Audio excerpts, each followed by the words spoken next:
வணக்க மக்களே, இன்னைக்கு நாம என்ன பார்க்க போறோம்னா, பாய்ந்து கேட்ச் பிடித்த தல தோனி கை மணிக்கட்டில் ஏற்பட்ட காயம், அதிர்ச்சியில் ரசிகர்கள். அதாவது ஐபிஎல் 2024 ஆண்டுக்கான T20 கிரிக்கெட் தொடரில் சிஎஸ்கே அணி தங்களுடைய இரண்டாவது போட்டியில் குஜராத்தை 63 ரன்கள் வித்தியாசத்தில் தோற்கடித்தது. மார்ச் 25 சேப்பாக்கத்தில் நடைபெற்ற அந்த போட்டியின் முதல் பேட்டிங்கில் செய்த சிஎஸ்கே அணியில் சிவம் தூபே 51 ரன்களும், கேப்டன் ருத்ராஜ் 41 ரன்களும், ரச்சின் ரவீந்திரா 46 ரன்கள் எடுத்த உதவியுடன் 207 ரன்களையும் குவித்தது.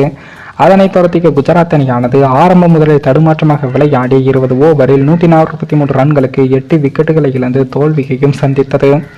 அதே போல குஜராத்துக்கு எதிராக பெரிய வெற்றியை பதிவு செய்து சாதனை படைத்த நடப்பு சாம்பியன் சிஎஸ்கே அணியானது 2 வெற்றிகளுடன் புள்ளிப்பட்டியலிலும் முதலிடத்தில் உள்ளது.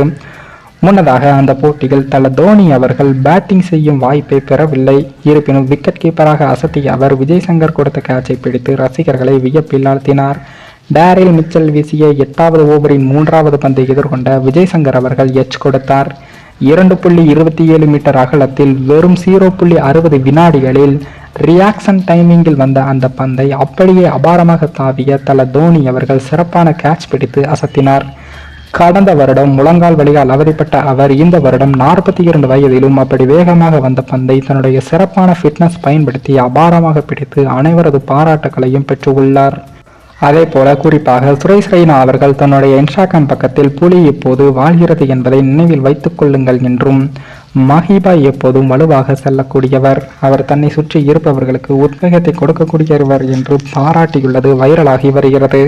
அந்த வகையில் வயதை வெறும் நம்பராக்கி அசத்தி வரும் தல தோனி அவர்கள் இந்த வருடத்துடன் ஓய்வு பெறுவார் என்றும் எதிர்பார்க்கப்படுகிறது.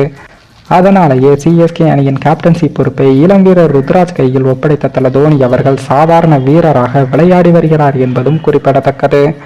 அதே போல தல தோனி அவர்கள் பாய்ந்து கேட்ச் பிடித்ததில் அவரது கை மணிக்கட்டில் சிறிதளவு காயம் ஏற்பட்டு உள்ளதாகவும், இதனால் கண்டிப்பாக அவர் இன்னும் 1 வார காலத்திற்கு மருத்துவ கண்காணிப்பில் இருக்க வேண்டும் என்ற ஒரு தகவலும் சிஎஸ்கே தரப்பிலிருந்து வந்து உள்ளது.